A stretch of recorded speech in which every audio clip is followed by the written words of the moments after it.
कुलधारा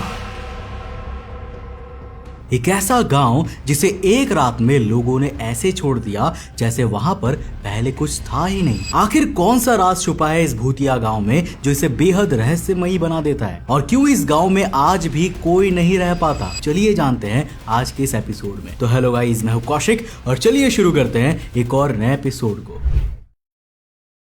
दोस्तों, आज भले ही कुलधारा गांव पूरी तरह से वीरान क्यों ना हो, पर यह हमेशा से ऐसा नहीं था। मतलब कभी ये राजस्थान के समृद्ध गांव में से एक हुआ करता था जहां पल्लीवाल ब्राह्मणों का राज हुआ करता था, जो कि अपने ज्ञान, कला और विज्ञान के लिए बहुत मशहूर थे। कुलधारा और इसके आसपास के 84 गांव पानी के सूझबूझ भरे तालाब और नालों से घिरे हुए थे। और आपको ये जानकर हैरानी होगी कि राजस्थान के रेगिस्तानी इलाके में भी पल्लीवाल ब्राह्मणों ने ऐसी व्यवस्थाएं बनाई थी ना कि पानी की समस्या कभी भी ना आए। अब गांव में खेती इतनी समृद्ध थी कि लोग धनवान थे और उनका जीवन शांति और सुख समृद्धि से भरा हुआ था। मगर ये शांति ज्यादा दिनों तक नहीं टिक सकी क्योंकि किस्मत ने कुछ और ही तय किया था। देखो, कुलधारा जो कभी फल फूल रहा था, वहाँ सब कुछ तब बदलने लगा जब जैसलमेर के दीवान सलीम सिंह की नजर कुलधारा पर पड़ी। सलीम सिंह एक अत्याचारी और लालची व्यक्ति था जो अपनी ताकत का गलत इस्तेमाल करता था। उसने गांव के प्रधान की बेटी पर अपनी नजर डाली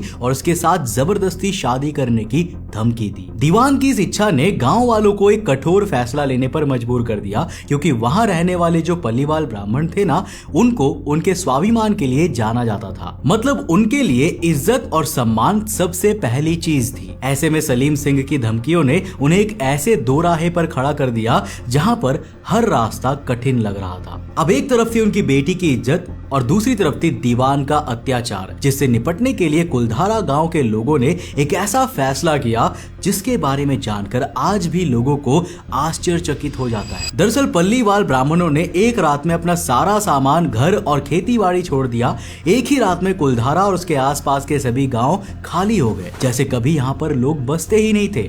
अगले दिन जब सुबह हुई तो हर तरफ सिर्फ वीरानी और शांति छाई हुई थी और आज भी बरकरार है। खैर, ये तो कहानी हो गई कुलधारा के खाली होने की, लेकिन क्या ये सब कुछ सिर्फ दीवान सलीम सिंह की धमकी के कारण हुआ था, या कुलधारा का खाली होने के पीछे कुछ और भी कारण था? अब वैसे तो इस सवाल का जवाब आज तक कोई नहीं दे पाया है, पर बहुत सी थियरीज है जो इस रहस्य को समझाने की कोशिश करती है, और हर थियरी में एक अलग किरदार और ट्विस्ट है जो इस कहानी को और भी गहरा बना देता है। अब इसमें सबसे पहली और सबसे मशहूर थियरी कहती है कि गांव से जाते वक्त पल्लीवाल ब्राह्मणों ने कुलधारा को श्रापित कर दिया था। ऐसा माना जाता है कि उन्होंने अपनी इज्जत और स्वाभिमान को बचाने के लिए ये गांव छोड़ दिया, लेकिन उन्होंने अपने साथ साथ इस जगह को भी श्रापित कर दिया। उन्होंने कहा था कि जो भी इस जगह में वापस आएगा उसका बहुत बुरा हाल होगा। ये कहानी लोगों के जहन में कुछ इस तरह से घुल गई कि आज भी लोग इस गांव को श्रापित मानते हैं और यहाँ बसने की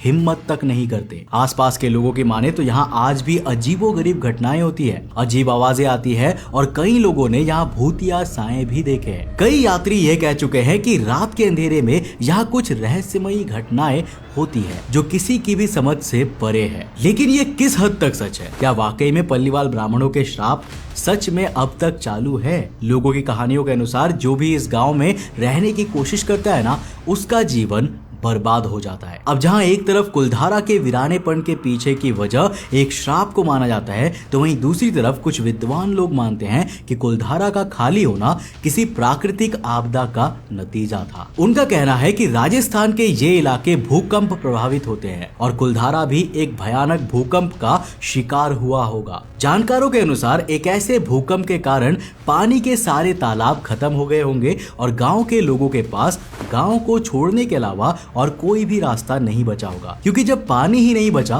तो खेती बाड़ी मुश्किल हो गई और लोगों को अपना घर छोड़ने पर मजबूर होना पड़ा। हालांकि कुलधारा के खाली होने के पीछे एक थियरी ये भी है कि ये राजनीतिक दबाव और सामाजिक अशांति का नतीजा था। मतलब कि सलीम सिंह सिर्फ एक शादी की धमकी नहीं दे रहा था, बल्कि उसका अत्याचारी व्यवहार और लोगों पर जबरदस्ती टैक्स लगाना भी इस तबाही के पीछे था। दीवान सलीम सिंह अपने शासन का गलत फायदा उठाकर लोगों पर जबरदस्ती पाबंदियां लगाता था, उनसे ज्यादा टैक्स वसूल करता था और जो लोग टैक्स देने में असमर्थ थे ना, उनका जीना मुश्किल कर देता था। कुलधारा के लोग जो कभी समृद्ध और सुखी हुआ करते थे, अब अपने जीवन के लिए संघर्ष कर रहे थे। और ऐसे में जब पानी की कमी के साथ साथ उन्हें अत्याचारी राज का भी सामना करना पड़ा, तो उन्होंने अपना गांव छोड़ने का फैसला लिया। आज के समय में कई रिसर्चर्स कुलधारा के रहस्य को समझने की कोशिश कर रहे हैं। उनका कहना है कि कुलधारा के वीरानी के पीछे कोई भूतिया कहानी या श्राप नहीं है, बल्कि साइंस एंड रिसर्च के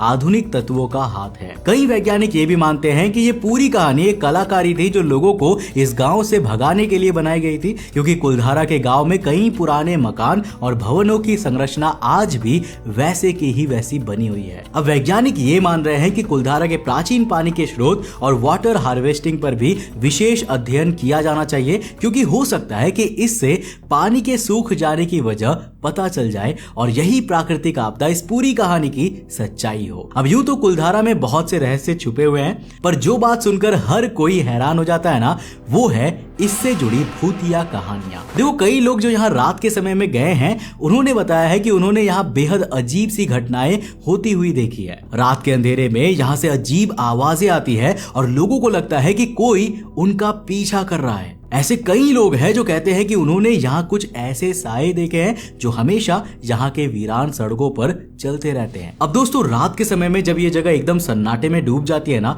तो ऐसा लगता है जैसे कोई शक्ति यहाँ पर बस गई हो। और इसी वजह से कई लोग कुलधारा को राजस्थान की सबसे भूतिया जगहों में से एक मानते हैं। यहाँ की हवेली और प्राचीन मंदिर अपने आप में एक अजीब से ऑरा को दर्शाता है और लोग यहाँ आकर ऐसे ही भूतिया अनुभवों को महसूस करते हैं। अब कुलधारा गांव ने बहुत से देसी विदेशी पैरानॉर्मल एक्सपर्ट्स का ध्यान भी अपनी तरफ आकर्षित किया है और शायद यही वो रीजन है जिसके चलते दूर दूर के पैरानॉर्मल इन्वेस्टिगेटर्स कुलधारा गांव आते रहते हैं। अमूमन ज्यादातर पैरानॉर्मल इन्वेस्टिगेटर्स यहाँ कुछ ज्यादा खास महसूस नहीं कर पाए, पर कुछ नामी गिरामी पैरानॉर्मल इन्वेस्टिगेटर्स है जिन्होंने कुलधारा में वो महसूस किया है जो आपकी भी रूह कपा देगा। एक पैरानॉर्मल इन्वेस्टिगेटर के अनुसार उसने यहाँ पर चलती हुई परछाई देखी है। दूसरे के मुताबिक उसे कुलधारा में रात के समय भूतों की डरावनी आवाजें सुनाई देती है और ऐसा महसूस हुआ है जैसे आत्माएं आपस में बात कर रही हो। अब दोस्तों, कुलधारा के सुनसान रहने के पीछे की इतनी सारी थियरीज जान लेने के बाद